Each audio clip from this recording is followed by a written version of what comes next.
Bueno, nuevamente nos encontramos aquí, no me abandonaron, pero vamos a seguir con el páncreas. Acuérdense que el páncreas dijimos que es una glándula, es un órgano productor de hormonas que va a tener dos partes, ¿sí? Una parte, no sé por qué cada vez que presento me pasa esto. Bueno, ahí va. Una parte que va a ser exócrina, ¿sí? Que va a ser la que va a producir las enzimas digestivas, que es la parte que va a estar activa al momento de la digestión y demás. Esa es la parte exócrina. Y tenemos la parte endocrina. El páncreas está dividido, ¿sí? Por distintos sectores. Va a tener hormonas que van a secretar insulina y células que van a secretar insulina y células que van a secretar glucagón. Tanto el glucagón como la insulina son dos hormonas, ¿sí? Que tienen acciones contrarias, ¿sí? Cuando aumenta una, disminuye la otra, cuando disminuye una, aumenta la otra, ¿sí? Y así. Estas hormonas, insulina y glucagón, son liberadas al torrente sanguíneo para cumplir su función, ¿sí? Eh, y la producción de estas hormonas se puede ver alterada por tumores, por pancreatitis, por alguna insuficiencia del páncreas exócrino. Y también se puede ver alterada por la presencia de enfermedades como por ejemplo la diabetes, ¿sí? Vamos a ver un poquito de diabetes y demás. Entonces, ¿cómo funciona el páncreas endocrino? A la parte endocrina del páncreas, perdón. Uy, me estoy mezclando. Bueno, ayuno, ¿sí? A la mañana, cuando recién nos despertamos, en nuestra sangre, ¿sí? Por nuestros vasos sanguíneos, hay un nivel bajo de glucosa. Hay un nivel bajo de glucosa, entonces lo que ocurre es que nuestro páncreas secreta mayores cantidades de glucagón. Este glucagón es secretado por las células alfa del páncreas. Este páncreas va a secretar glucagón, ese glucagón va a ir al hígado y le va a decir a los hepatocitos del hígado, ¿se acuerdan que lo vimos por allá lejos hace tiempo? Esos hepatocitos tienen grandes reservas de glucógeno, que son muchas glucosas unidas entre sí. Entonces, el glucagón lo que le va a decir a los hepatocitos del hígado es rompe ese glucógeno y libera glucosa a la sangre, ¿sí? Porque tenemos que aumentar el nivel de glucosa porque si no esta persona se va a desmayar, ¿sí? Si estamos en un ayuno prolongado. Ahora, entonces, bueno, aumenta la cantidad de glucosa en sangre, nuestro cuerpo puede seguir funcionando. No es infinito, ¿sí? En algún momento uno se desmaya por ahí por una hipoglucemia, ¿sí? Porque tiene muy poca glucosa en la sangre, necesita comer algo. Ahora, nos comemos una torta de chocolate con dulce de leche y con leche condensada y con todas las cosas que se les puedan ocurrir dulces, muy, muy dulces. Entonces, en nuestra sangre va a haber un nivel alto de glucosa después de consumir tanta cantidad de dulce. Ese nivel alto de glucosa, el páncreas lo va a censar, se va a dar cuenta que hay mucha glucosa en la sangre y hay unas células beta del páncreas que están en unos islotes pancreáticos que estas células beta del páncreas van a secretar insulina, ¿sí? Esa insulina lo que va a hacer es estimular a los adipocitos, ¿sí? Adipocitos son las células que guardan lípidos, que guardan grasa, las que no queremos que están en los rollitos de la panza. Entonces, ese páncreas va a decirle a los adipocitos, agarra toda la glucosa que encuentres, ¿sí? Guardala, guarda esa glucosa porque hay mucha glucosa en la sangre, necesitamos bajar la cantidad de glucosa en sangre. Entonces, esos adipocitos van a captar la glucosa esa y la van a transformar en grasa, ¿sí? Entonces, nada, vamos a ir engordando gracias a toda esa cantidad de glucosa que consumimos. Bueno, una vez que la insulina disminuye la cantidad de glucosa en la sangre, entonces la sangre va a tener un nivel de glucosa normal con el que el ser humano va a poder vivir. Esto es esencialmente el balance que ocurre entre el glucagón, que libera glucosa a la sangre, y la insulina, que la saca a la glucosa de la sangre. Este es otro dibujito para mostrar exactamente lo mismo, ¿sí? Los azúcares van a pasar hacia el intestino delgado, van a ir por la sangre. Al aumentar la glucosa en sangre, las células beta del páncreas producen insulina y esa insulina va a ir hacia la sangre. En la sangre, la insulina va a agarrar a la glucosa y la va a llevar hacia el tejido graso, hacia el hígado, hacia el músculo, ¿sí? Dependiendo de donde sea necesaria, y tener en cuenta que la glucosa que va al cerebro no necesita de insulina para ser transportada. La glucosa va al cerebro directamente porque acuérdense que el cerebro necesita de mucha glucosa para funcionar de forma constante. Entonces la glucosa al cerebro va por sangre, va. En cambio, para los otros órganos necesita entrar gracias a esta insulina. Otra de las glándulas que vamos a tener acá en cuenta es la glándula paratiroidea. La glándula paratiroidea, yo les dije que se encontraba pegadita a la tiroides. En realidad está como metida dentro de la tiroides. Acá tenemos donde está la nuez de Adán de los hombres, un poquito más abajo, tenemos la glándula tiroides. Esa glándula tiroides va a tener en su interior, ¿sí? Metidito ahí, esas cositas amarillas que casi no se ven, son las glándulas paratiroides, de la que vamos a hablar en este preciso momento. Estas glándulas paratiroideas son, esta glándula, perdón, paratiroidea es esencial en el mantenimiento del calcio, ¿sí? En la sangre y de la regulación de este calcio a lo largo de la vida. Entonces, ¿qué es lo que produce esta glándula paratiroidea? Cuando hay baja concentración de calcio en sangre, también secreta dos hormonas. Esta glándula paratiroidea y el páncreas no dependen para nada de lo que pase en el hipotálamo. Hay baja concentración de calcio en sangre, ¿sí? No estamos consumiendo muchos lácteos y demás, entonces hay baja concentración de calcio en sangre. Entonces, la glándula paratiroidea va a secretar hormona paratiroidea o paratormona. Parat, H, hormona, ¿sí? Porque hormona siempre la pone. Entonces, va a secretar esta paratormona y esta paratormona va a estimular la liberación de calcio hacia la sangre por parte de los huesos. O sea, el calcio, los mayores reservorios de calcio se encuentran en los huesos largos. Entonces, la hormona paratiroidea o paratormona va a ir hacia el hueso y le va a decir al hueso, libérame calcio a la sangre porque la persona lo necesita para vivir, al calcio. ¿Se acuerdan que vimos que había los canales de calcio, hay un montón de sinapsis que dependen del calcio. El calcio es muy importante para nuestro cuerpo. Entonces, le va a decir a los huesos que liberen calcio a la sangre. Ahora, cuando ya hay mucho calcio por la sangre, ¿sí? Hay demasiado calcio, llega esa alta concentración de calcio en sangre, llega hacia la glándula paratiroidea, la información, y le dice a la paratiroides que secrete calcitonina.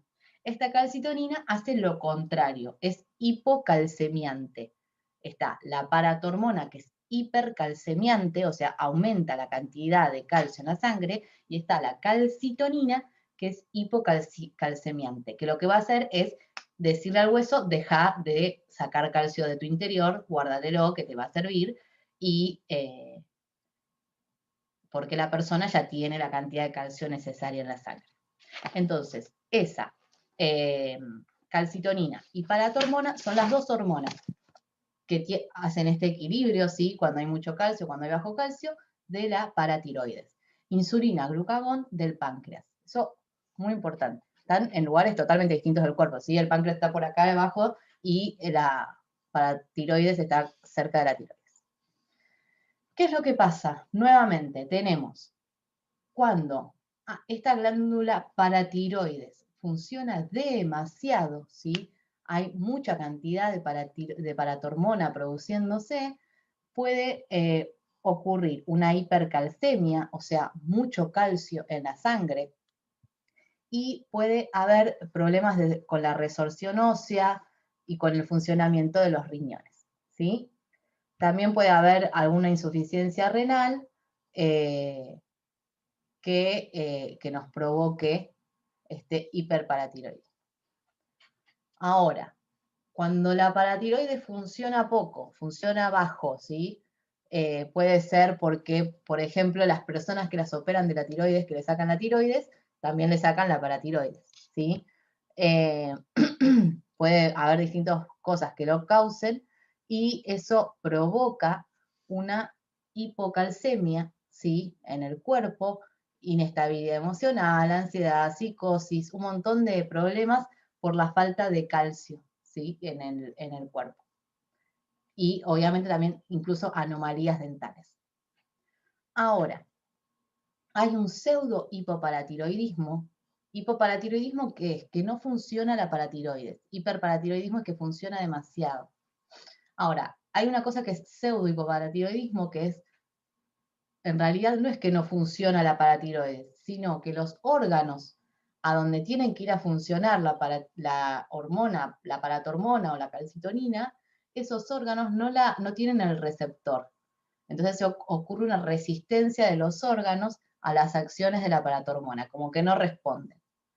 Y bueno, y ocurre este pseudo hipoparatiroidismo. Por otro lado, tenemos la tiroides. La tiroides es la glándula que está al lado de la paratiroides, porque vale viceversa. Y esta glándula sí depende del control que haga la hipófisis sobre ella, ¿sí? La paratiroides no dependía de la hipófisis. Ahora, la tiroides sí depende de la hipófisis. Entonces, ¿qué va a pasar? Hay neuronas del hipotálamo que van a hacer su secreción hacia el sistema porta-hipofisario. Ese sistema porta-hipofisario va a llevar TRH, factor liberador de tirotrofina o de hormona tiroidea, o el factor liberador, ese TRH, va a ir hacia los tirotrofos que están en la adenohipófisis. Entonces, cuando llega el TRH a los tirotrofos que están en la adenohipófisis, dicen, tengo que producir hormona estimulante de la tiroides, ¿sí? Que es esa TSH, que van a ver y deben haber visto las personas que se hayan hecho análisis de sangre, deben haber visto un montón. Nivel de TSH es la cantidad de hormona tiroidea del precursor, o sea, de la hormona que va a estimular la formación de hormona tiroidea. Entonces, esa TSH se va a liberar acá en la adenohipófisis y va a viajar hacia la tiroides. En la tiroides va a tener su receptor que le va a decir a las células de la tiroides que produzcan las hormonas tiroideas. Hormonas tiroideas hay dos, T3 y T4, ¿sí? El equilibrio entre T3 y T4 es lo que nos da el correcto metabolismo del cuerpo. Esta es la hormona T3, se llama T3 porque tiene 3 átomos de yodo, ¿sí? 1, 2 y 3. Y toda una estructura muy particular y muy linda. Y por otro lado está T4, que tiene 4 átomos de yodo, ¿sí? Tiene uno más por ahí. Entonces, el hipotálamo va a liberar TRH, o factor liberador de tirotrofina, que va a ir a los tirotrofos, que son las células que producen TSH, que es la hormona estimulante de la tiroides. Eso se libera en la hipófisis y va a viajar por la sangre hasta la tiroides. En la tiroides se van a liberar T3 y T4. ¿Ven esos violetitas? Son los átomos de yodo. T3 tiene 3, T4 tiene 4. Estos T3 y T4, ambas ejercen, ¿sí?, el feedback o la autorregulación negativa sobre la hipófisis y sobre el hipotálamo. Esta es una hormona de tercer orden. Hay dos afecciones, ¿sí?, referidas a la hormona tiroidea. Por un lado, tenemos el hipotiroidismo por bocio no tóxico, ¿sí? El bocio no tóxico o endémico trae problemas en la formación del sistema nervioso. Esta hormona tiroidea es considerada la hormona de crecimiento del cerebro, ¿sí? Sobre todo en las etapas tempranas de la vida y de la madurez fetal. Estos problemas en la formación del sistema nervioso provoca un montón de desórdenes, ¿sí? Y de síndromes en los recién nacidos y es el causante casi del 80% de los problemas de aprendizaje y un montón de problemas de niños. Eso es un hipotiroidismo. Por otro lado está el hipertiroidismo por pocio exoftálmico. Lo vamos a ver ahora en un ratito. Es un hipertiroidismo que se produce por una enfermedad autoinmune que ataca a las células de la tiroides, aumenta muchísimo la cantidad de hormona tiroidea en la sangre, baja la cantidad de TSH, porque ¿qué pasa? Si aumenta estas, en algún momento va a disminuir esta, y va a disminuir esta. Y eso provoca un montón de trastornos, dentro de los cuales se encuentra el aumento acelerado del metabolismo, y estas personas viven como con una acelere que no las permite dormir, afecta el peso, bueno, y demás. Por otro lado está el síndrome de Hashimoto, que es muy conocido y es uno de los que está afectando a la gran mayoría de las mujeres. Es una enfermedad autoinmune también, y este hipotiroidismo de Hashimoto, cuando es encontrado en las personas adultas, se trata con pequeñas dosis de hormona tiroidea porque es un hipotiroidismo. Y por otro lado está el cretinismo. El cretinismo es un hipotiroidismo que ocurre durante la vida fetal, ¿sí? Y provoca en los niños un cerebro pequeño. Ese cerebro pequeño además va a venir acompañado porque esta hormona tiroidea, también el eje de la hormona tiroidea y demás, también afecta el crecimiento, afecta al eje de la hormona de crecimiento, va a venir acompañado de un enanismo. En otros tiempos y en otras épocas se los conocía, las personas que nacían con cretinismo, como, con un nombre que es muy fuerte, que se llaman, era enanos con retrasos mentales, ¿sí? Era como esta denominación que le daban a las personas que tenían hipotiroidismo durante la vida fetal. ¿Esto qué produce? Produce bueno, problemas de aprendizaje y demás, pero es reversible. Si se detecta este hipotiroidismo cuando el bebito apenas nace y se le da dosis de hormona tiroidea, el cerebro puede madurar y el niño puede crecer normalmente y se recupera la cantidad de hormona tiroidea. Y por otro lado, también lo que produce es fallas en el desarrollo del cerebelo, lo que le da a estos niños movimientos espásticos, ¿sí? Acuérdense que el cerebro actúa en toda la parte de equilibrio y de movimiento y, bueno, estos problemas en el cerebro producen estos movimientos espásticos en los niños con cretinismo. Pero bueno, lo que es importante es esto que es reversible. Esta hormona tiroidea tiene muchos papeles en un montón de órganos de nuestro cuerpo.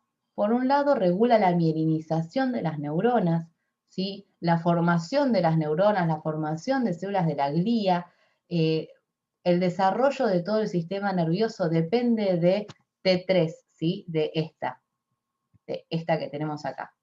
Y por eso es considerada la hormona de crecimiento del cerebro. Por otro lado, la hormona tiroidea, T3, T4, aumentan el consumo de oxígeno y es la que fija el metabolismo basal del individuo. Esta TSH regula todo el eje tiroideo, ¿sí? T3 es la hormona libre, T4 es, no tiene efecto biológico, T3 sí. Y tenemos acá este grafiquito que les quería mostrar. Hipertiroidismo, está afectada la tiroides, ¿sí? La tiroides produce demasiada T3, demasiada T4, afecta el peso, ¿sí? Disminuye mucho el peso. El ritmo cardíaco, el estado de ánimo, hay una pérdida repentina de peso, afecta el ritmo cardíaco, hay sudoración, temblores, fatiga, dificultad para dormir. En cambio, en el hipotiroidismo, el metabolismo se ve ralentizado. El hipertiroidismo provoca un aumento del metabolismo, entonces la persona está constantemente con ese aumento de metabolismo. El hipotiroidismo provoca una disminución del metabolismo porque la tiroides no puede producir demasiadas hormonas. Se puede tratar con hormona tiroidea, el hipotiroidismo, y da tendencia a la obesidad, dolores, mal funcionamiento de las articulaciones, alto colesterol, depresión severa y problemas cognitivos, sobre todo en los niños, y puede llegar a dar infertilidad. Entonces, la tiroides es esta glándula, nuevamente, está altamente irrigada porque tiene que llevarle hormona tiroidea a todo el resto del cuerpo, entonces tiene muchos vasos sanguíneos por ahí. Así es como se ve. Y está formada por estas células que son las que van a tener en el medio ¿se acuerdan que yo les decía como una bolsa donde se guarda la hormona tiroidea? Bueno, ahí están las bolsitas donde se guarda la hormona tiroidea. Acá está cómo es la síntesis de T3 y de T4, ¿sí? A partir de T4 se sintetiza T3 y esa T3 es la que es biológicamente activa. Y lo que es muy importante es que estas producciones de hormonas son llevadas a cabo por enzimas, por proteínas que van a funcionar acelerando las reacciones biológicas. Entonces, si falta alguna de las enzimas, por ejemplo, la falta de D1 o D2 o D3, va a hacer que T4 no pueda pasar a T3. Si T4 no puede pasar a T3, cuando midan en sangre van a ver que hay alta cantidad de TSH, que es la que se produce en la hipófisis. Hay cantidad de T4, pero no hay T3, ¿sí? Entonces eso produce, y la T3 es la que tiene las acciones biológicas. Acá tenemos nuevamente las funciones de la hormona tiroidea, que es el aumento del metabolismo celular, actúa también en el crecimiento, facilita los procesos mentales, estimula el metabolismo de carbohidratos y grasas, aumenta la frecuencia cardíaca, disminuye el colesterol y los triglicéridos. Por eso cuando tenemos poca hormona tiroidea, o sea, cuando las personas son hipotiroideas, aumenta la cantidad de colesterol en la sangre, disminuye el peso corporal, aumenta la acción muscular y disminuye la cantidad de calcio en los huesos. Acá nuevamente el hipotiroidismo, bueno, hay una hipofunción de la glándula tiroides debido a distintos factores. En general, el hipotiroidismo se ve aumentado en las mayores de 50 años del sexo femenino. Por lo general son personas que tuvieron alguna cirugía de tiroides, ¿sí?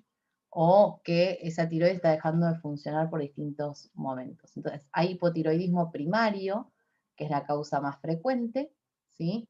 Y hay hipotiroidismo secundario o terciario. O sea, primario es porque se ve afectada la tiroides. Secundario o terciario es que se ve afectada la hipófisis o el hipotálamo, ¿sí? Es al revés de las hormonas, ¿se acuerdan que eran de primer orden, segundo orden, bla, bla, bla? Bueno, primario es lo que se ve afectado el órgano blanco. Secundario es cuando se ve afectada ya la hipófisis. Dentro de los hipotiroidismos, bueno, está el de Hashimoto, está el congénito, hay leucemia y demás, está el hipotiroidismo central, que se ve por un déficit, ¿sí?, de TSH en la hipófisis. Y también puede haber, por alguna alteración en el hipotálamo, por algún tumor o algo así, un déficit de TRH, que ese es más difícil todavía de tratar. El hipertiroidismo, hay una hiperproducción de la hormona tiroidea y la glándula tiroides, ¿sí? Y provoca este estado hipermetabólico en el paciente. Dependiendo cuánto tiempo una persona sea hipertiroidea, va a tener mayor o menor cantidad de síntomas. Está el bocio multinodular tóxico o el bocio exoftálmico es el más conocido. Está la enfermedad de Graves y también hay otros trastornos no asociados a esa hiperfunción tiroidea.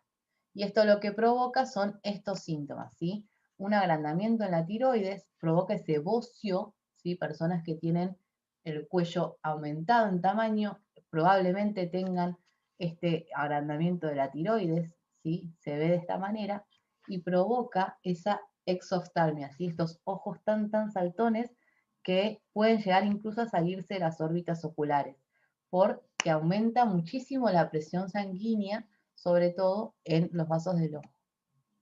Acá hay, este es los ojos, ¿sí? Cómo están casi por salirse de la órbita ocular y cómo es la tiroides, ¿sí? Las malformaciones de la tiroides de esta persona que tiene esta enfermedad. Esto se puede revertir mediante una operación donde se pueden volver, ¿sí? Se puede operar la tiroides, en general se saca la tiroides y además hay una operación para hacer que los ojos vuelvan hacia adentro y la persona no corra riesgo de quedarse ciega y demás. Este videito muestra una chica que se sacó la tiroides, el tratamiento para sacarse la tiroides es con yodo, y lo que está haciendo ahí es medirse la cantidad de radiactividad que tiene en su tiroides. O sea, cuando se colocan grandes cantidades de yodo, esta mujer ve afectada la cantidad de radiactividad que emite su cuerpo. El tratamiento para esta enfermedad también hace que la persona tenga que estar aislada, ¿sí? Cuando a la persona le inyectan yodo, ese yodo es radiactivo y la persona tiene que estar aislada durante 2 semanas sin ver a nadie para no transmitir esa radiactividad ni a sus hijos, ni a sus perros, ni a sus gatos, ni a nadie. Hoy en día decir que una persona tiene que estar aislada 2 semanas parece nada, pero bueno, la realidad es que es un tratamiento que es muy agresivo, ahí es donde se vuelve a medir la radiactividad en su tiroides y ve que aumentó muchísimo respecto al principio. Este era un dato de color, simplemente para que tengamos.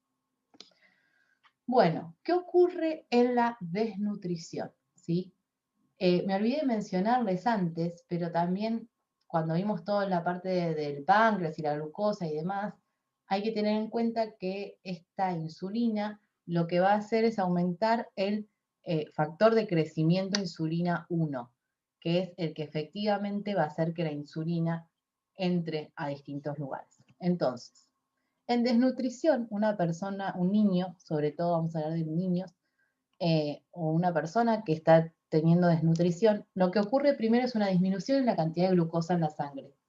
Ya no es un ayuno prolongado, sino que es un ayuno permanente, a lo largo de varios días, a lo largo del tiempo. Esta disminución en la glucosa hace que aumente, ¿sí?, la cantidad del factor liberador de corticotrofina, de la hormona adenocorticotrofina, y eso va a provocar un aumento muy, muy alto en la cantidad de glucocorticoides en la sangre. Esta disminución de glucosa y este aumento del eje de los glucocorticoides es tan grande o más que el del estrés crónico de una persona. O sea, una persona con estrés crónico tiene un aumento de los glucocorticoides. Una persona que está en desnutrición, que está por una situación de desnutrición, tiene una disminución de la glucosa y un aumento muy, muy alto de esos glucocorticoides. Eso afecta, por un lado, al eje de la hormona de crecimiento, ¿sí? Los glucocorticoides tienen un efecto sobre el núcleo que produce el factor liberador de la hormona de crecimiento, va a provocar que disminuya la cantidad de hormona de crecimiento y que disminuya este factor de crecimiento de insulina 1, que va a provocar que no haya cómo llevar glucosa porque no hay glucosa, básicamente. Y también va a disminuir la cantidad de hormona de crecimiento que afecta sobre todo a los niños que tienen desnutrición. Por otro lado, va a ocurrir una disminución de insulina, ¿sí?, en la sangre porque no hay glucosa para sacar, entonces ocurre una disminución de insulina, va a disminuir también el factor de crecimiento a insulina y eso va a hacer que aumente muchísimo el glucagón. Entonces aumenta tanto el glucagón que va a hacer que el hígado de esas personas saque todo el glucógeno, toda la glucosa que tenga disponible, hasta que ya no hay más glucosa.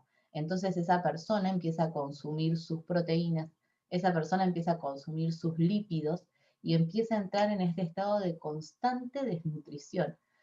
Es un ayuno prolongado permanente y además de la situación de estrés que eso genera en el cuerpo, porque no hay saciedad, porque no hay la alegría que produce el comer, porque no hay porque hay un montón de otras cosas que le están pasando a la persona con desnutrición, que no es solamente la privación de la comida, ¿sí? Pero bueno, vamos a hablar específicamente de la privación de la comida y estos efectos biológicos. Entonces, aumenta muchísimo la cantidad de glucocorticoides Eso provoca, acuérdense que lo vimos antes, ¿sí? El aumento de la presión arterial, el aumento de la formación de glucosa de todos lados, hasta que ya no tiene de dónde más consumir glucosa. Y una disminución en la hormona de crecimiento que va a producir que los niños, ¿sí?, que sufran de desnutrición no puedan crecer adecuadamente. Por otro lado, la disminución del calcio, ¿sí?, porque si no consumimos glucosa, tampoco los niños con desnutrición consumen calcio. Eso va a provocar un déficit de la vitamina D. Vitamina D aumenta en el primavera-verano, disminuye casi siempre en invierno, por eso es recomendable que la vitamina D en sangre no la midamos durante el invierno, porque siempre, o en la mayoría de los casos, nos va a dar baja, y la vitamina D favorece la reabsorción de calcio, ¿sí? Favorece la fijación de calcio en los huesos. Para aumentar esa vitamina D y mantener niveles saludables, es necesario una media hora de exposición solar al día, con la parte del pecho y de los brazos descubierta para poder absorber la mayor cantidad de vitamina D. Esa vitamina D disminuida por la disminución de calcio va a hacer que aumente, ¿quién? Aumenta la paratormona o la hormona paratiroidea. Esa hormona paratiroidea o paratormona va a aumentar y va a ir a hacer sus efectos en el hueso. Le va a ir a decir a los huesos, liberen calcio a la sangre. Entonces, este aumento de la actividad osteoclástica, los osteoclastos son estas células del hueso que van a empezar a liberar calcio a la sangre. Pero ¿qué pasa? Para que aumente la cantidad de calcio en la sangre, se van a ir rompiendo esos huesos, lo que puede provocar las personas con desnutrición una osteoporosis muy temprana o distintas afecciones en estos huesos. Y por otro lado, hay una disminución de yodo que hace que disminuya la síntesis de T3 y de T4, ¿sí?, de las hormonas tiroideas. Van a disminuir, muchísimo disminuye, porque la persona tampoco está consumiendo yodo en su dieta. Entonces eso va a provocar un hipotiroidismo, y ese hipotiroidismo va a hacer que disminuyan los transportadores de glucosa en el cerebro, que son GLUT1 y GLUT3, no importa. Va a hacer que disminuya el consumo de oxígeno, que disminuya el tono muscular y que disminuya el metabolismo de esos niños. Acuérdense que esta disminución de la síntesis de T3 y T4 es la que provoca, ¿sí?, como la hormona tiroidea, T3 y T4, el balance de T3 y T4 es la que va a regular el crecimiento del cerebro, porque era la hormona de crecimiento, entre comillas, la hormona de crecimiento del cerebro. Entonces, este hipotiroidismo en etapas muy tempranas de la vida va a producir en estos niños desnutridos un montón de trastornos que tienen que ver con fallas cognitivas graves por no tener hormona tiroidea necesaria para poder hacer que sus cerebros puedan crecer bien. Bueno, esta situación de desnutrición, por ejemplo, es una situación en donde vemos un montón de hormonas, cómo se integran y cómo producen efectos, ¿sí?, que van a llevar a la persona desnutrida a un estado totalmente horrible, digamos, de desequilibrio y desbalance hormonal y de disminución de todos los ejes, ¿sí?, hipofisarios, y de un montón de hormonas y de un montón de procesos sistémicos, ¿sí?, de procesos del cuerpo.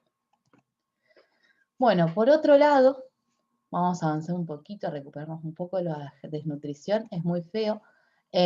Por otro lado tenemos el timo. El timo es una hormona, es una glándula, algunos lo consideran glándula, otros lo consideran parte del sistema inmunitario, del sistema inmunológico. Vamos a hablar como si fuera una glándula, está por sobre el corazón, ¿sí?, pegadita al esternón, justo por debajo de la tiroides y paratiroides. Tiene esta forma, ¿sí?, tiene una corteza y una médula, y tiene en su interior los corpúsculos tímicos, que son los que tienen la hormona que es timosina. Esa timosina interviene en el desarrollo de las células del sistema inmune, aumenta de tamaño, ¿sí?, de la niñez a la pubertad, la mayor cantidad de tamaño lo tiene la pubertad, el timo, y luego ese timo involuciona y se transforma en tejido adiposo, en grasa. O sea, en los adultos ya no tenemos más timo, tenemos grasa. Y este timo se mantiene produciendo linfocitos T, que son los que van a favorecer y a mejorar el sistema inmune en general de nuestro cuerpo. Hormona de crecimiento. Esta hormona de crecimiento es muy famosa, muy conocida, gracias a Messi, ¿sí? Así que vamos a ver un poquito de ella. La glándula pituitaria o la hipófisis produce esta hormona de crecimiento. Esa hormona de crecimiento, cuando hay poca hormona de crecimiento, esto quiero que tengan en cuenta una cosa, esto lo hablamos en determinada etapa de la vida, ¿sí? Las hormonas, además de necesitar cierta concentración, que es la concentración normal para el funcionamiento del cuerpo, es necesario que estén en la concentración normal en el momento adecuado, ¿sí? En la niñez, si hay poca cantidad de hormona de crecimiento, la estatura de las personas es más baja. Si hay una cantidad adecuada, ¿sí? El tamaño de la persona es estándar. Y si hay mucha cantidad de hormona de crecimiento, las personas tienen este gigantismo. ¿Qué es lo que ocurre? El gigantismo es un crecimiento proporcionado, ¿sí? Son personas que miden más de 2 metros. El enanismo son personas totalmente proporcionadas, pero que son más pequeñas en tamaño. Y hay otra condición, que es la que se da cuando hay algún tipo de tumor en la hipófisis durante el crecimiento, ¿sí? Entonces, ya la persona creció su tamaño y lo que ocurre es, eh, esta persona que ya creció, que ya alcanzó un cierto tamaño, tiene ese tumor hipofisario. Se produce menor cantidad de hormona de crecimiento y en esa persona siguen creciendo las extremidades, ¿sí? Porque los huesos largos, los huesos del brazo, el fémur y demás, ya cerraron sus epífisis. Entonces, esas personas les crecen, ¿sí? Las manos, crece la cabeza, crece los pies, pero el cuerpo es relativamente proporcionado, porque la persona tiene la falta o la deficiencia de hormona de crecimiento más adelante en el tiempo.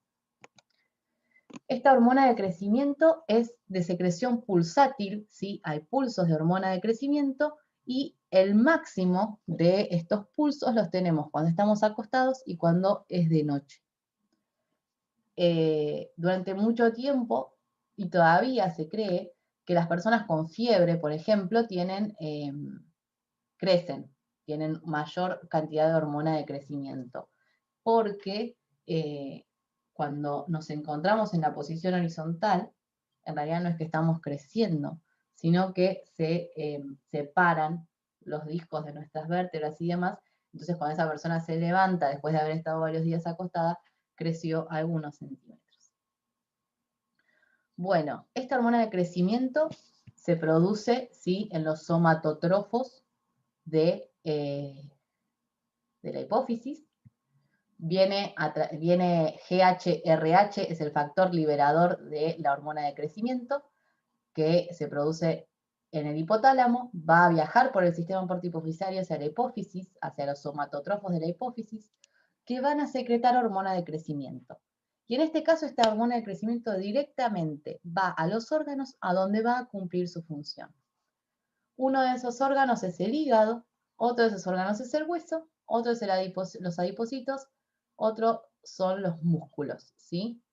Y va a estimular la producción del factor de crecimiento de insulina 1, que es el que va a tener acción en otros tejidos. Y este IGF-1 es el que va a tener este feedback negativo o esta autorregulación negativa. A medida que envejecemos, disminuye la cantidad de hormona de crecimiento, ¿sí? Entonces, esta hormona de crecimiento va a ir hacia el hígado, va a ir al tejido adiposo y disminuye la cantidad de tejido adiposo. Durante un tiempo hubo varios nutricionistas y demás, que le daban a los pacientes hormona de crecimiento porque disminuye la cantidad de tejido adiposo. Pero eso está mal. Está mal porque estamos dando una hormona que no solo tiene efectos sobre los adipocitos que no solo te hace adelgazar, sino que produce otros efectos en el cuerpo. Va a ir hacia el hígado, en el hígado va a estimular este factor IGF-1 e IGF-1 va a estimular el crecimiento de los huesos largos y el crecimiento de la masa muscular, ¿sí? Crecimiento de los huesos largos y el crecimiento de la masa muscular. El crecimiento de los huesos largos solo lo puede estimular durante el periodo de crecimiento, o sea, durante la niñez hasta llegar a la adolescencia. No puede estimular el crecimiento de huesos largos de personas adultas. Las personas adultas ya no podemos hacer crecer más nuestros huesos.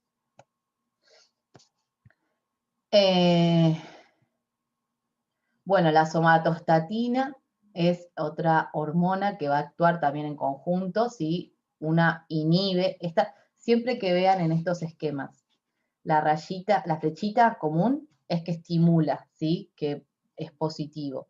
Y siempre que vean en estos esquemas la flechita con la rayita al final, es que lo está inhibiendo, es como que para. Entonces la somatostatina inhibe la hormona de crecimiento y GHRH, o sea, el factor liberador de hormona de crecimiento, la estimula. Esa hormona de crecimiento va a viajar por la sangre junto con la grelina. ¿Se acuerdan? Grelina es una de las hormonas que vimos del estómago. Grelina y hormona de crecimiento van a ir viajando por la sangre, se va a secretar este IGF-1 y va a tener efectos sobre los adipocitos, sobre el hueso. Hay acciones en el hueso y en el músculo, hay acciones autócrinas y parácrinas. O sea, las mismas células del hueso se dicen que crezcan, las mismas células del músculo se dicen que crezcan cuando le llega el estímulo de la hormona de crecimiento. Y este IGF-1 que desde el hígado también va a mandar el IGF-1 a la sangre y a los adipocitos, al hueso y demás.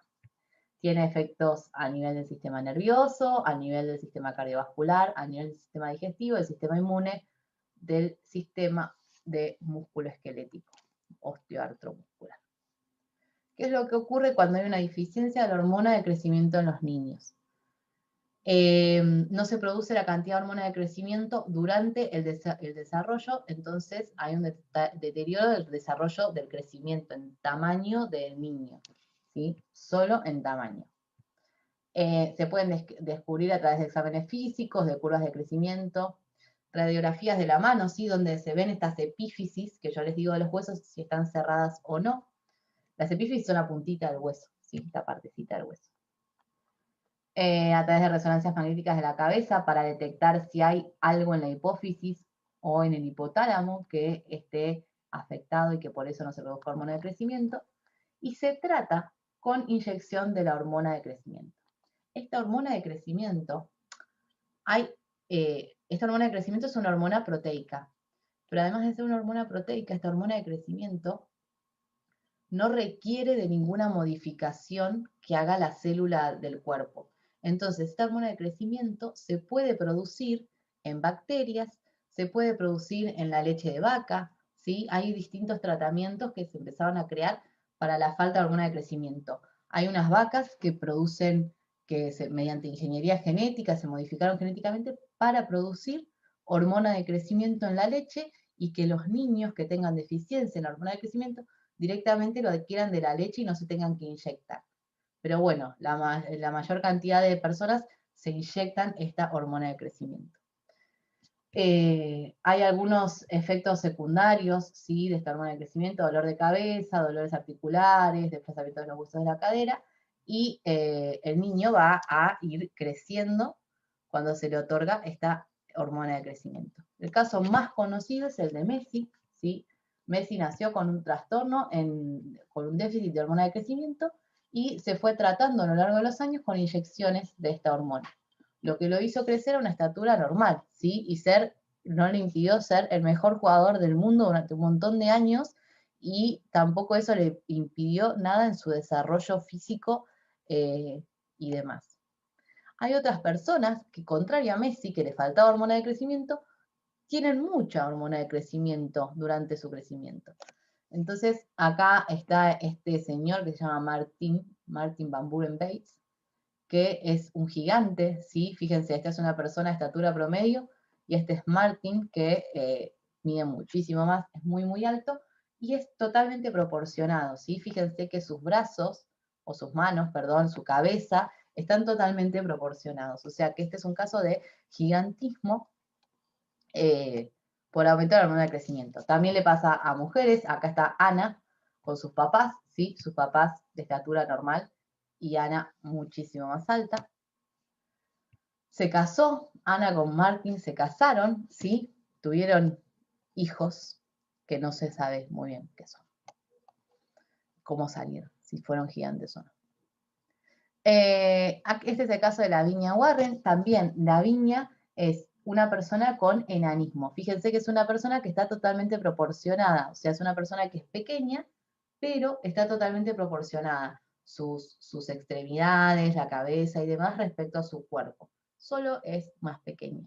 Y acá vemos una persona de estatura media al lado de ella que era muy, muy petitita, que también se casó, pudo formar su familia. Y este es lo que yo les digo de los casos de acromegalia por tumores hipofisarios. Son personas donde crecen los pies, tienen problemas en las mandíbulas, crecen las manos, ¿sí? Tienen manos mucho más grandes que una persona normal. Esta es una persona normal. Acá está la persona normal y esta es una persona con acromegalia, donde las extremidades, ¿sí? Crecieron hasta su máximo en un momento y continúa creciendo los brazos, los pies y la cabeza. Bueno, vamos con el último tema. A ver, bien, no me abandonen todavía. Último tema, hormonas sexuales. ¿Por qué las llamamos sexuales? Porque durante muchísimos años se creó que estas hormonas determinan el sexo de alguna manera. Hoy sabemos que el sexo o el género y demás están determinados por otras cosas, construcciones sociales y demás, pero quedó el nombre, sí, de hormonas sexuales para determinar las hormonas que producen macho o hembra, ¿sí? Cuando hablamos de mujeres y hombres en biología, estamos hablando de machos y hembras, no que necesariamente se sientan mujeres o se sientan hombres. Son son todas cosas que las sabemos ahora, pero que cuando vayan a leer los libros van a hablar probablemente de hormonas sexuales como algo muy normal, ¿sí? Pero no es que son determinantes del sexo o de la sexualidad de una persona. Entonces tenemos estas hormonas sexuales, ¿sí?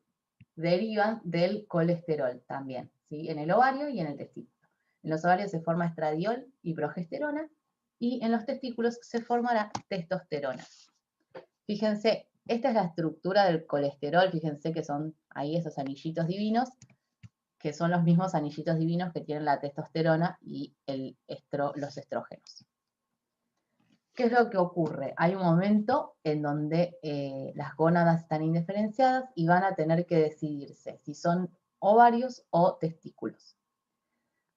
Si no hay ningún tipo de estímulo que haga que se diferencien a macho, todos se diferencian a hembra. Ahora, si hay algún tipo de estímulo, por ejemplo, el cromosoma Y que va a hacer que se produzcan ciertas hormonas y demás, que va a hacer que se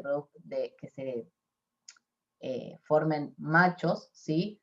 Entonces se van a formar machos. Pero si no está ese estímulo, van a formar todas hembras. Como que la hembra es el sexo biológico por default.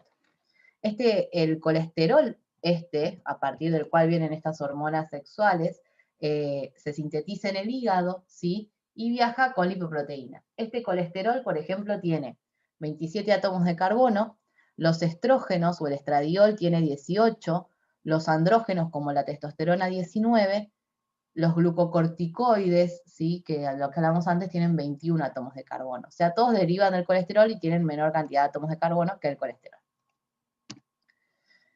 ¿Cómo se sintetizan las hormonas esteroideas? A partir de un montón de enzimas y de un montón de pasos.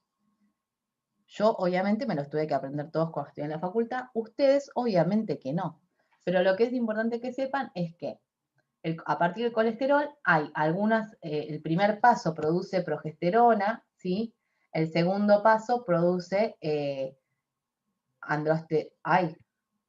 testosterona, y también es necesaria para la producción, o sea, la testosterona va a dar estrógenos, como el estradiol. Entonces, es una reflexión que a mí me habían dicho en la facultad, que tanto hombres como mujeres nos necesitamos, y tanto las mujeres necesitamos la testosterona como los hombres del estradiol para que se pueda, o de la progesterona para que se pueda producir una hormona o la otra. ¿Qué hacen las hormonas? En los momentos avanzados o de la pubertad van a realizar la producción de los caracteres sexuales secundarios. Caracteres sexuales secundarios a nivel de, actúan primero así, al nivel del sistema nervioso central, produciendo un proceso de feminización o de masculinización. Actúan también con efectos en el metabolismo, ¿sí? El metabolismo de las proteínas, de los carbohidratos y demás. Actúan también estas hormonas sobre las trompas de falopio, el útero, la vagina. Actúan sobre la maduración y la reabsorción ósea. Actúan sobre la glándula mamaria. Actúan sobre la distribución de grasa, ¿sí? Y realizan su feedback correspondiente con la adenohipófisis y el hipotálamo. En los machos, en los hombres, los efectos sistémicos de caracteres sexuales secundarios incluyen el agravamiento del tono de la voz, la distribución del vello corporal del hombre, el aumento de la actividad de las glándulas sebáceas y el anabolismo proteico. El testículo, ¿sí?, es quien va a producir testosterona, va a tener efectos a nivel del sistema nervioso central, ¿sí?, esta masculinización. Va a tener ese feedback con la hipófisis anterior y con el hipotálamo, va a tener efectos sobre el pene para la erección y la eyaculación, va a tener efectos sobre el músculo estriado y sobre la próstata y vesículas seminales para la producción del semen. Acá tenemos un ovocito u oocito, ¿sí?, que es el óvulo mayormente conocido por todos ustedes. Este óvulo está rodeado por células foliculares que lo acompañan y lo cuidan, digamos, le dan de comer a este ovocito. Estas son células de la granulosa, que son las que están más cerquita del ovocito, y células de la teca, que son las que forman como una cajita alrededor para guardarlo todavía y protegerlo más. Entonces, las células de la teca son las que responden al estímulo de LH, que viene de la adenohipófisis, ¿sí? De la adenohipófisis secreta LH, llega a las células de la teca y va a hacer que estas células de la teca produzcan andrógenos. Esos andrógenos van a ir, ¿sí?, al lado, a las células de la granulosa, para que produzcan los estrógenos. Pero también es necesario que a las células de la granulosa llegue el estímulo de FSH, u hormona folículo estimulante. Esa hormona folículo estimulante llega junto con estos andrógenos a las células de la granulosa, haciendo que se produzcan estrógenos y que tengamos estradiol disponible. Esto favorece la producción del ciclo menstrual. El ciclo menstrual, estos grafiquitos a mí no me gustan tanto, pero bueno, vamos a hablarlos un poquito, ¿sí? Tenemos un folículo que las mujeres nacemos con la cantidad de folículos que se van a ir desarrollando y van a ir involucionando en cada uno de los ciclos menstruales. O sea, nosotros tenemos una cantidad de folículos con los cuales nacemos. Esa cantidad de folículos se van a reclutar. Por ejemplo, en el primer ciclo menstrual se recluta cierta cantidad de folículos, hay uno solo que va a prevalecer, ese folículo que prevalece es el que se va a ovular. Si no hay fecundación, si no hay encuentro con el espermatozoide, se ovula, se va a perder ese ovocito y va a degenerarse ese cuerpo lúteo, que es esa cicatriz que queda en el ovario después de que se fue el ovocito. Si hay fecundación, no. Este cuerpo lúteo va a seguir funcionando y no va a degenerarse nunca, sino que va a seguir produciendo hormonas para favorecer el crecimiento uterino, ¿sí?, de las células del útero, y entonces se pueda posteriormente implantar el embrión. ¿Qué cosas son importantes?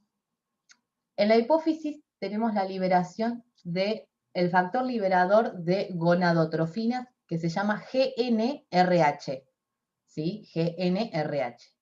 Ese factor liberador de gonadotrofinas está en el hipotálamo, va a viajar hacia la adenohipófisis, y en la adenohipófisis le va a decir a los gonadotropos, ¿sí? Porque tienen efecto en las gónadas después, esas hormonas, entonces por eso se llama gonadotropos.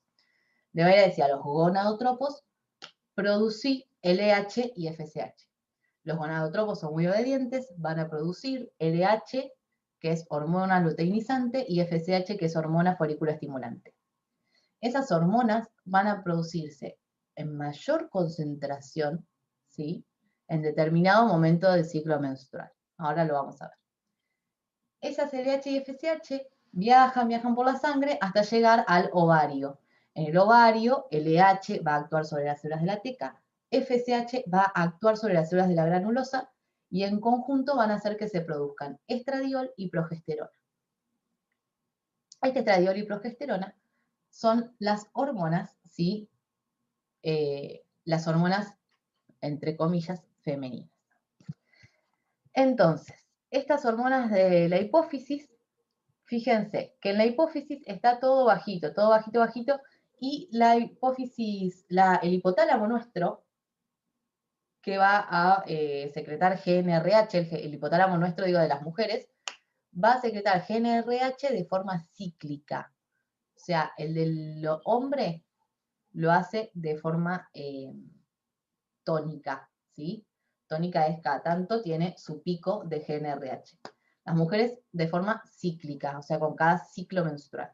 Entonces, GnRH se libera del hipotálamo, va a la adenohipófisis, se estimula acá hacia el día 14 la liberación o la secreción de hormona luteinizante, mucha cantidad, y de hormona folículo estimulante.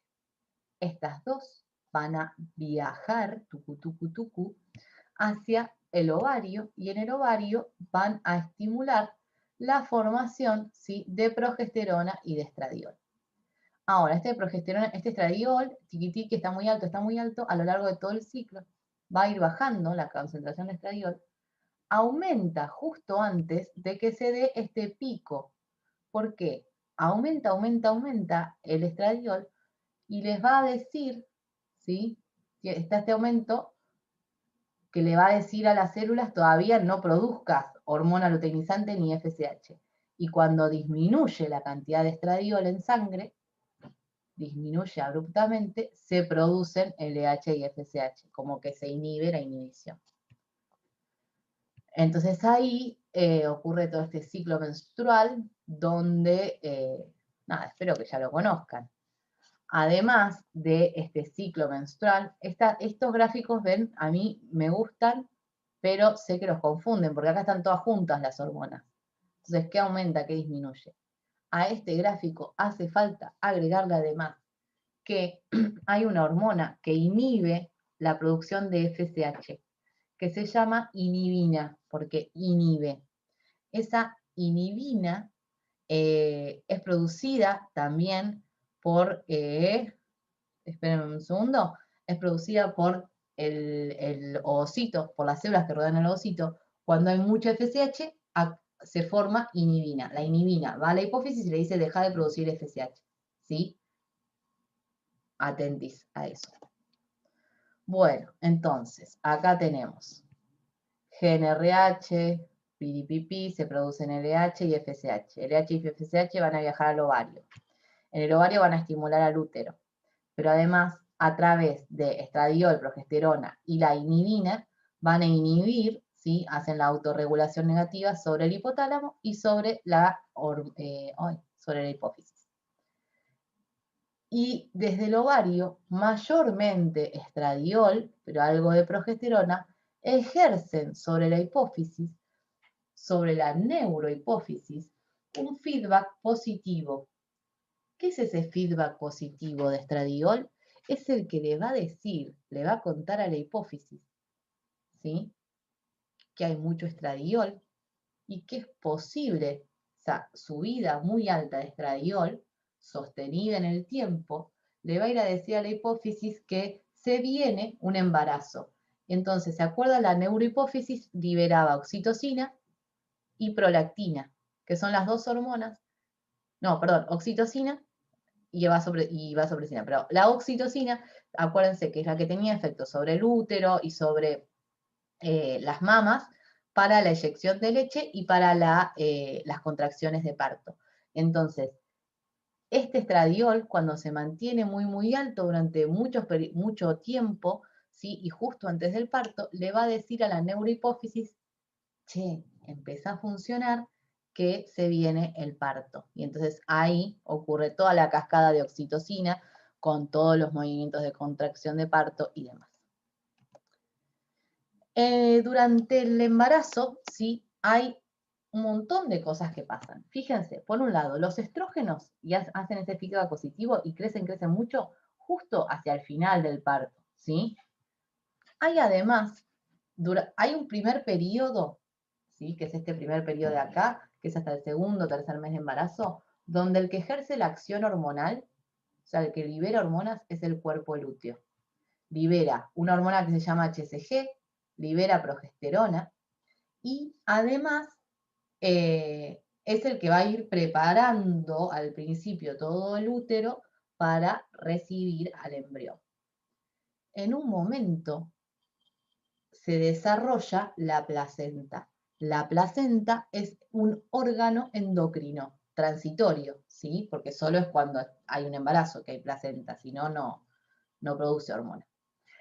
Durante el segundo o tercer mes se pasa al HCG, la subunidad beta de esta proteína que se llama hormona gonadotrófica coriónica humana, o gonadotrofina coriónica humana, perdón. Esa HCG, la subunidad beta, esta proteína es como dos partes, una de esas partes es la que se detecta en el EVA-test, ¿sí? Esta HCG, este pico alto de HCG. Es la que se detecta en el EVA-test o en los tests de embarazo. Esa HCG va a hacer que comience luego el periodo de dominancia placentaria, donde deja de ser el cuerpo lúteo el que produce hormonas y la placenta es la que empieza a producir hormonas con todo.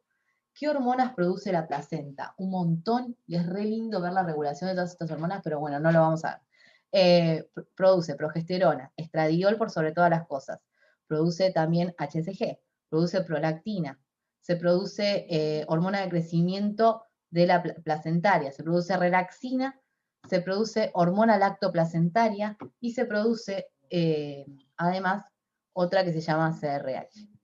Todas esas hormonas actúan a lo largo de todo el parto, de todo el embarazo, ¿sí? Hasta llegar al momento del parto. Relaxina estimula la relajación del cuello del útero justo sobre el final del parto, junto con oxitocina que va a estimular la contracción para el nacimiento del bebé. Acá para que nos demos una idea, sí, esta placenta realmente es una glándula endocrina y está súper irrigada, ¿sí? A través de vasos sanguíneos y demás. Durante el embarazo, bueno, acá está. La placenta forma grandes cantidades de un montón de hormonas. ¿Y qué es lo que va pasando a medida que va creciendo va sucediéndose el embarazo? Testosterona, entre muchas comillas, hormona masculina. Esta testosterona tiene sus efectos, ¿sí? Además en el cerebro femenino y además de un montón tenemos receptores para testosterona en las mujeres, pero los hombres tienen más. ¿Dónde tienen esos receptores? ¿O dónde tienen acción esta testosterona? En el testículo. Entonces, en este caso, el hipotálamo también produce GnRH. Ese GnRH va a ir a la hipófisis, le va a decir a los gonadotropos, producir LH y FSH. LH y FSH se van a producir, van a ir por el torrente sanguíneo hasta el testículo. Y en el testículo, LH va a tener acción en células que están afuera, como afuera del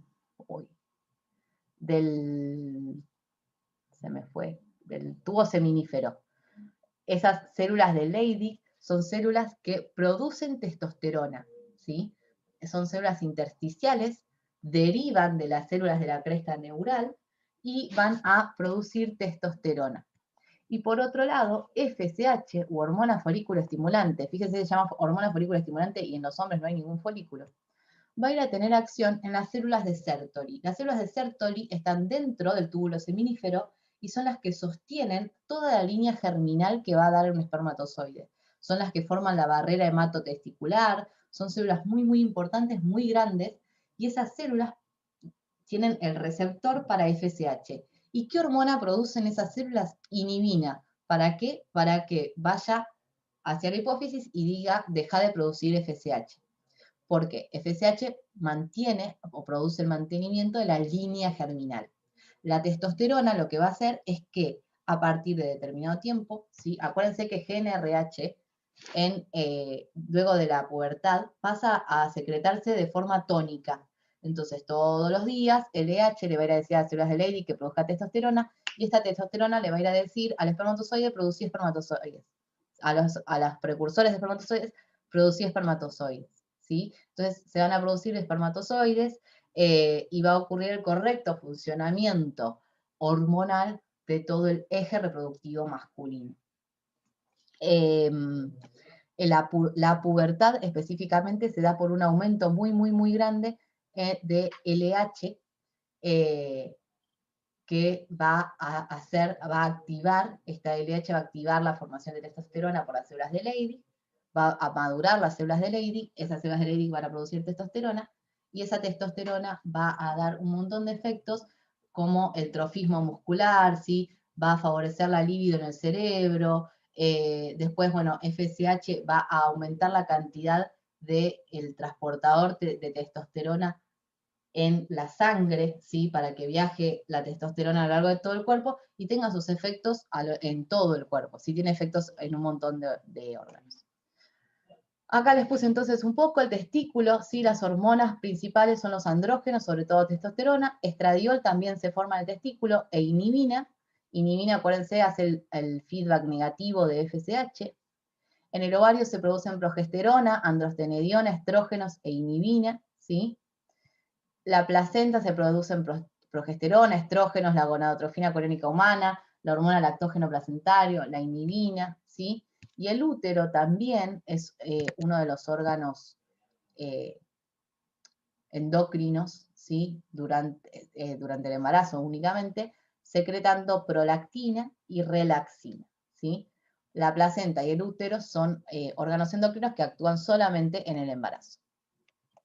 ¿Y con qué relaciona un poquito lo que viene ahora? ¿Sí? Estas son personas que se inyectan anabólicos. ¿Qué es lo que ocurre con la inyección de anabólicos? Los anabólicos son similares a la testosterona, ¿sí? Son esteroides anabólicos que tienen una estructura muy similar a la de la testosterona. Y esto provoca en el cuerpo un montón de desórdenes, ¿sí? Obviamente dependiendo de la cantidad de anabólicos que se ingieran y durante cuánto tiempo uno lo haga, pero en el sistema hormonal de los hombres provoca el desarrollo de senos, ¿sí? El encogimiento de los testículos y la infertilidad por el encogimiento de testículos.